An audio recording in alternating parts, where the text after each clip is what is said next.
देखिए आज हम पढ़ेंगे वर्णों का उच्चारण स्थान। जो कल हमने वर्ण पढ़े थे उन वर्णों को किन किन उच्चारण स्थानों के द्वारा बोला जाता है। तो देखिए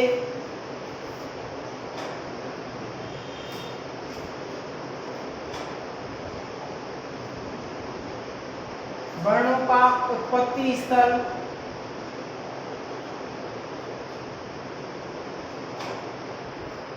वर्णों का उत्पत्ति स्थल जो होता है उसे क्या कहा जाता है? उच्चारण स्थान कहा जाता है।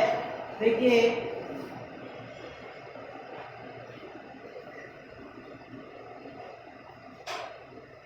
काल्पनिक चित्र बना लीजिए एक।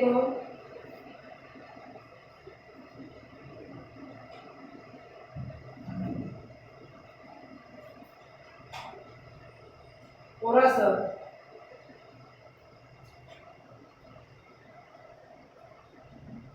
मानवीय शिक्षा अनुसार जो उच्चारण स्थान माने गए हैं, कितने माने गए हैं? 8 माने गए। कितने माने गए हैं? 8 माने गए हैं। पहला है उरस, इससे ऊपर चलेंगे।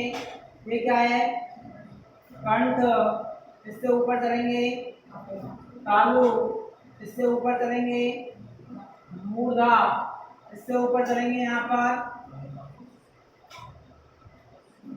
दंता, और इससे आगे आएंगे तो यहाँ पर ओष्ठ, इसके बाद नासिका।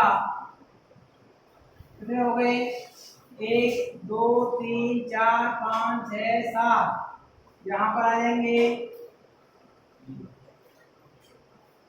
दिव्यांगोल। देखिए उच्चारण स्थानों का जो उत्पत्ति स्थल होता है वो किसे माना गया है? उरस को। यानी सारे जो वर्ण होते हैं वो किसके द्वारा बोले जाते हैं? उरस के द्वारा बोले जाते हैं। यहाँ से ऊपर चलते हैं तो इससे ऊपर आता है कंठ, इससे ऊपर आता है तालु, इससे ऊपर आता है मूर्धा, इससे ऊपर दंत्र और ओष्ठ, नासिका और जिह्वामूलम। कितने उच्चारण स्थान हुए? 8 उच्चारण स्थान माने गए हैं। महर्षि पाणिनीय शिक्षा के अनुसार उच्चारण स्थानों की संख्या कितनी मानी गई है? 8 मानी गई है। तो देखें पहला उच्चारण स्थान मान देखते हैं हम। अपू है,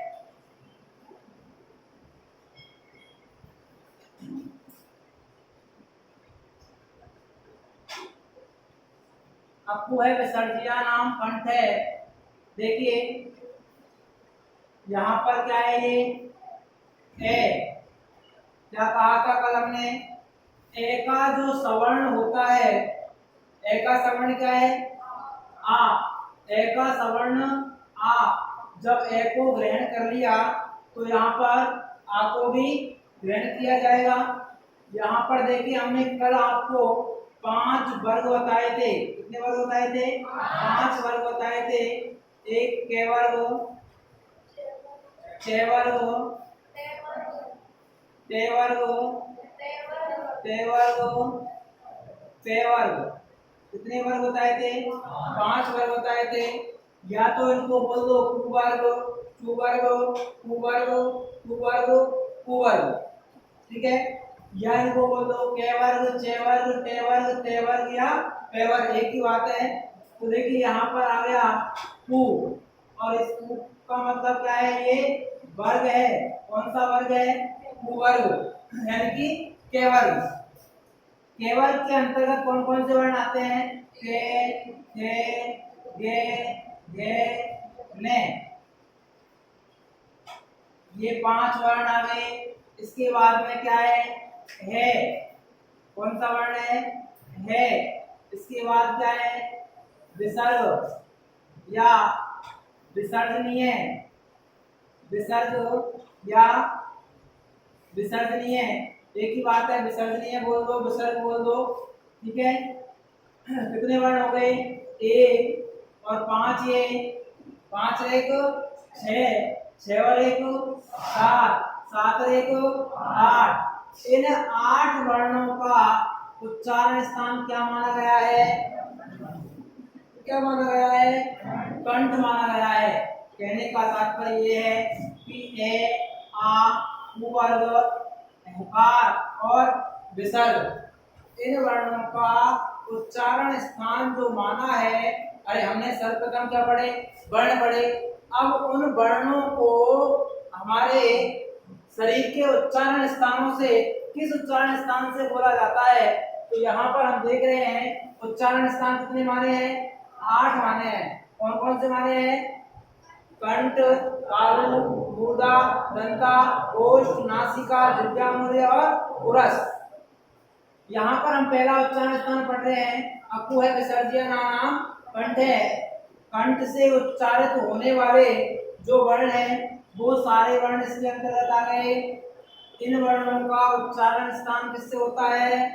कंठ से होता है।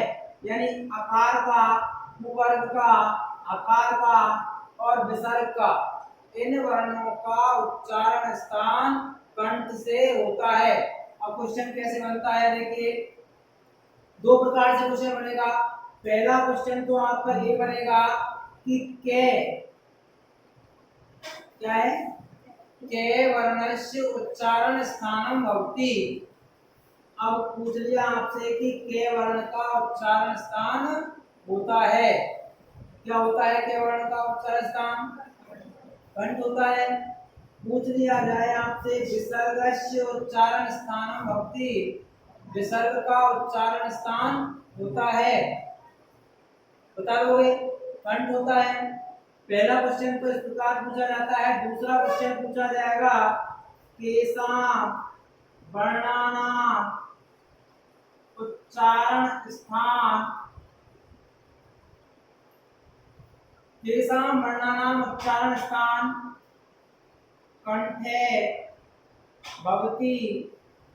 केसां यानी किन वर्णों का उच्चारण स्थान क्या होता है? कंठ होता है। बताइए कौन कौन से वर्णों का उच्चारण स्थान कंठ होता है? तो हमने ये पढ़ लिए, सारे वर्णों का उच्चारण स्थान कंठ होता है। दो प्रकार से क्वेश्चन आएंगे एग्जाम में। पहला क्वेश्चन तो किसी वर्ण को दे देगा और पूछेगा कि इस वर्ण को किसके द्वारा बोला जाता है। दूसरा क्वेश्चन पूछेगा किन वर्णों का, यानी कौन कौन से वर्णों का उच्चारण स्थान कंठ से होता है। दो प्रकार के क्वेश्चन हुए।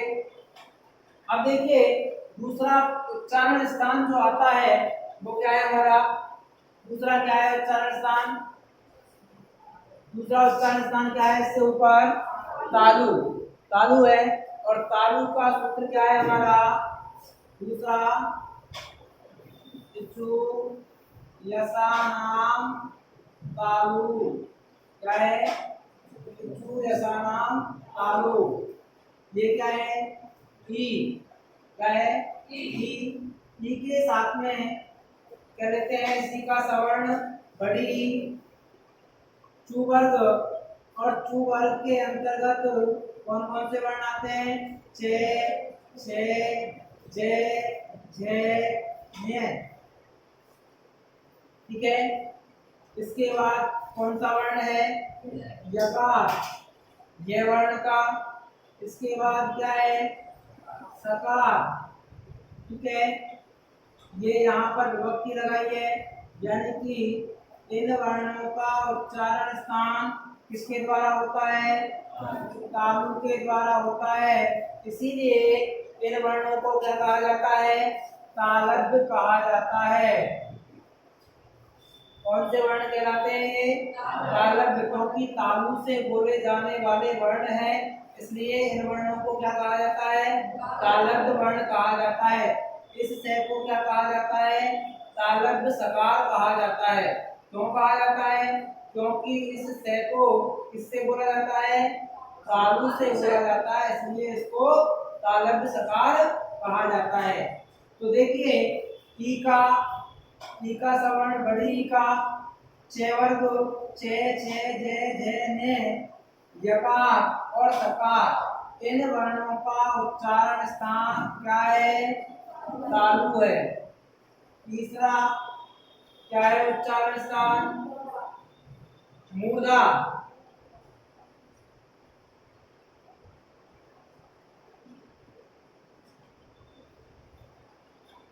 ऋतु रसाणाम मूर्धा क्या है री, री का सवर्ण क्या हो जाएगा बड़ी री। बता दिया था कल आपको री का सवर्ण बड़ी री होता है, री बड़ी री टे वर्ग, और टे वर्ग के अंतर्गत आता है टे ढे ढे ढे ने। ये क्या, ये क्या, ये क्या है रकार रेखा, ये क्या है सकार सेका, ये विभक्ति है षष्ठी, यानी इन वर्णों का उच्चारण स्थान क्या है भैया मूर्धा। क्या है इन वर्णों का उच्चारण स्थान मूर्धा। कौन कौन से वर्णों का है मूर्धा उच्चारण स्थान री का बड़ी री का टे ठे ढे ढे ने, रकार और सकार इन वर्णों का उच्चारण स्थान मूर्धा है, इसीलिए इन वर्णों को क्या कहा जाता है मूर्धन्य कहा जाता है। क्या कहा जाता है वर्णों को मूर्धन्य वर्ण कहा जाता है। इस से को मूर्धा से बोला जाता है, इस से को कालू से बोला जाता है, कालू से बोला जाता है इसलिए इसको कालव्य सकार कहा जाता है, इसको मूर्धा से बोला जाता है इसलिए इसको मूर्धन्य सकार कहा जाता है। ठीक है, देखिए ये होने को सारे ही वर्ण क्या है मूर्धन्य है, लेकिन यहाँ पर हम इनका प्रयोग करते हैं से तीन प्रकार से होते हैं। कौन कौन से, एक से ये होता है, एक से ये होता है, एक से ये होता है। इसको तालु से बोला जाता है, इसको मूर्धा से बोला जाता है और इसको दंता से बोला जाता है। इसको तालु से बोला जाने के कारण इसको कालव्य कहा जाता है, इसको मूर्धा से बोला जाने के कारण इसको मूर्धन्य कहा जाता है, इसको दंता से बोला जाने के कारण इसको दंती सकार कहा जाता है। तीन हो गए। चौथा उच्चारण स्थान क्या है, चौथा उच्चारण स्थान क्या है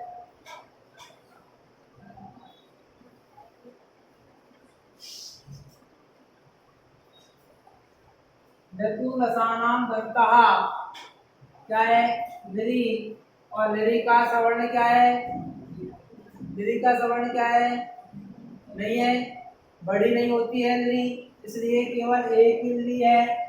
ते वर्ग ते थे दे ढे ने, इन वर्णों का लकार सकार इन वर्णों का उच्चारण स्थान क्या है, क्या है इन वर्णों का उच्चारण स्थान दंतः, यानी कि लिरी तेवर ते थे दे धे ने, लकार लेवर्ण सकार सेवर्ण इन वर्णों का उच्चारण स्थान क्या है, क्या है दंतः। ठीक है, देखिए इसके बाद में जो वर्ण है अगला ओष्ठ,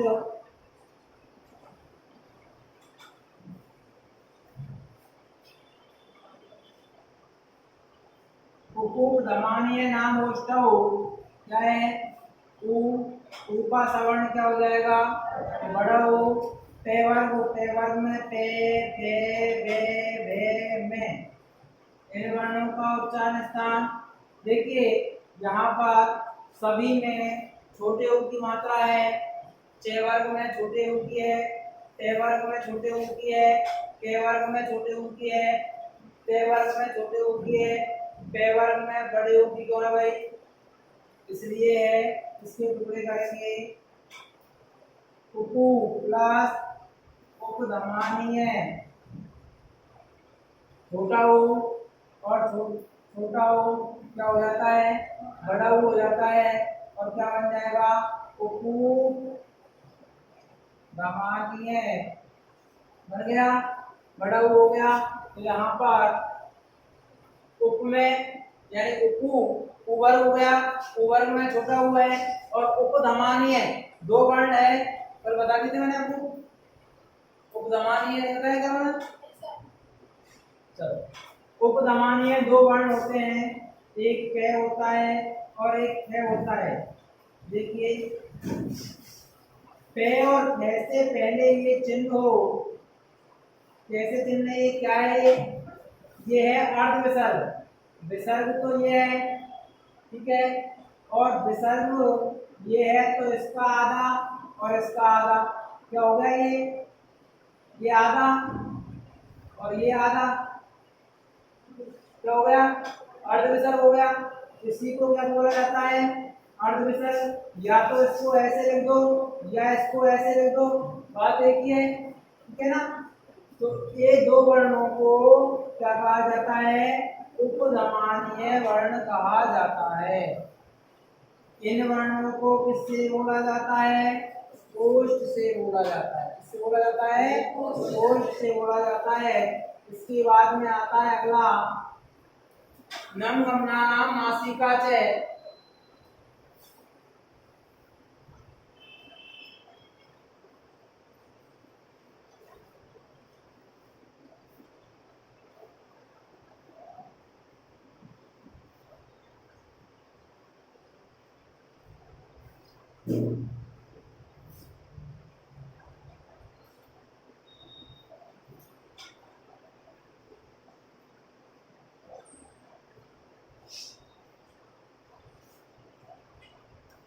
अगला सूत्र है नम गमनानाम नासिका च। ये वर्ण क्या है, ने, में, डे, णे और ने, पांच वर्ण है। इन पांच वर्णों का उच्चारण स्थान अपने अपने वर्ग के अनुसार तो होता ही है। जैसे ये है ने, इसका उच्चारण स्थान क्या है, क्या है इसका उच्चारण स्थान, चे, छे, जे, जे, ने, क्या हुआ, तालु हुआ। तो तालु तो उच्चारण स्थान है ही इसका, लेकिन चे लग गया, चे का मतलब और क्या, नासिका से भी होता है, यानी कि इसके दो उच्चारण स्थान हो गए।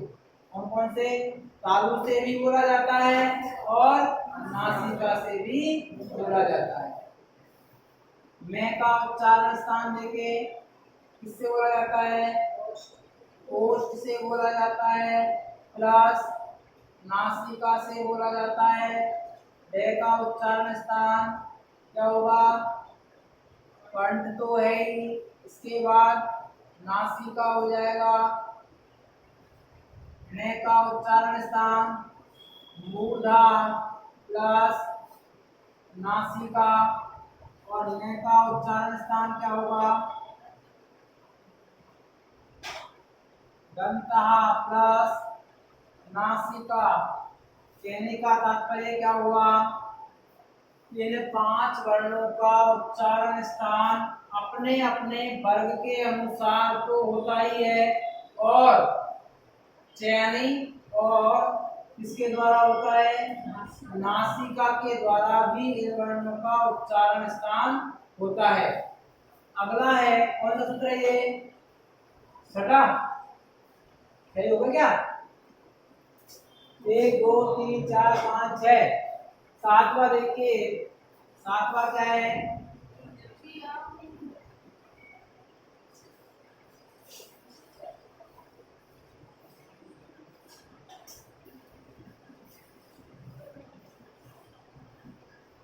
जिभ्यामूल्यस्य जिभ्यामूलम। सातवां सूत्र है जिभ्यामूल्यस्य जिभ्यामूलम। जिभ्यामूली दो वर्ण है, जीव के अंत से बोले जाने वाले दो वर्ण है। एक तो है आपका अर्ध विसर्ग के बाद में क्या हो, के, और एक अर्ध विसर्ग के बाद में क्या हो, है। इन दो वर्णों को जिह्वामूली वर्ण कहा जाता है। इन वर्णों का प्रयोग वैदिक संस्कृत में किया जाता है। कौन सी संस्कृत में किया जाता है, वैदिक संस्कृत में इन वर्णों का प्रयोग किया जाता है। और जिह्वामूलीय दो वर्ण होते हैं, उपधमानीय भी दो वर्ण होते हैं। उपधमानीय वर्ण पे और फे से आगे क्या हो, अर्ध विसर्ग हो, और के और खे से पहले अर्ध विसर्ग होगा तो वो जिह्वामूलीय कहलाएंगे, और पे और फे से पहले अर्ध विसर्ग होगा उपधमानीय वर्ण कहलाएंगे। ठीक है। अगला है हमारा कौन सा, उरस। और उरस की बात करें तो सभी वर्णों को, वर्णमाला के सभी वर्णों का उच्चारण स्थान किससे होता है, उरस। उरस यानी हृदय। हृदय से, अब देखो आप किसी भी वर्ण को बोल के देखिए, उच्चारण करने की जो ध्वनि है बाहर नहीं आनी चाहिए। उच्चारण करने की जो ध्वनि है वो बाहर नहीं निकलनी चाहिए। कहां तक रहनी चाहिए, अपने शरीर की स्वतंत्रियों के अंदर ही रहनी चाहिए। किसी भी वर्ण को हम बोलेंगे यानी अपने मन में ही बोलेंगे, कोई से वर्ण को बोल के देख लो तो उसका उच्चारण स्थान किससे होगा, उरस से। और जब हमारी वर्णों की या अक्षरों की ध्वनि बाहर निकलती है तब उच्चारण स्थान आते हैं। पहला आता है कंठ, तालु, मूर्धा, दंता और नासिका।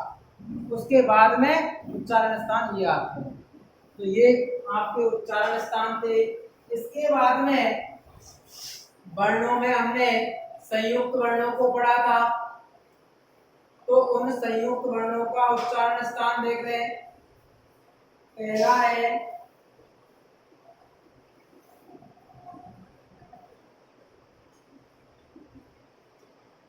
ए दईतो कंठ तालु, ए दईतो, ए दईतो कंठ तालु। देखिए ए और आई, इन दो वर्णों का उच्चारण स्थान किससे होता है, कंठ और तालु से होता है। इस प्रकार होता है। देखिए इस ए को किसके द्वारा बनाया जाता है, ए और ई के द्वारा। अरे ए और ई को जब मिलाते हैं तो क्या बनता है, ए बनता है कि नहीं बनता है। तो ए को किससे बोला जाता है, कंठ से बोला जाता है। ई को किससे बोला जाता है, तालु से बोला जाता है। तो आई को किससे बोला जाएगा, जब इन दोनों को बना करके ये बना तो इन दोनों को मिला करके क्या बन जाएगा, कंठ तालु। तो ए को किससे बोला गया, कंठ तालु से बोला गया। अगला है ओ दौतो कंठोष्ठम। देखिए ए प्लस ऊ बराबर क्या बनता है, ओ बनता है। ए को किससे बोला जाता है, कंठ से बोला जाता है। ऊ को किससे बोला जाता है, ओष्ठ से बोला जाता है। तो जब इन दोनों वर्णों को मिलाकर के ये बना तो इन दोनों वर्णों उच्चारण स्थानों को बनाकर क्या बनेगा,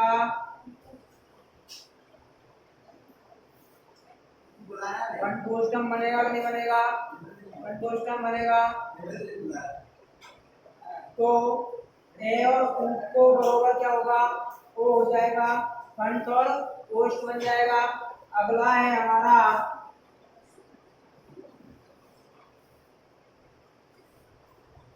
बकारश्च दंतोष्ठम। बे वर्ण का उच्चारण स्थान किससे होता है, दंत और ओष्ठ से बे वर्ण का उच्चारण स्थान होता है। तो ये कुछ वर्ण बड़े हो गए, सारे वर्ण, कोई वर्ण नहीं बचा। एक ही वर्ण बचा है केवल आपका बे, जो इसको बोला जाता है दंतोष्ठ। सारे वर्ण हो गए उच्चारण स्थान के। अगली क्लास में देखेंगे।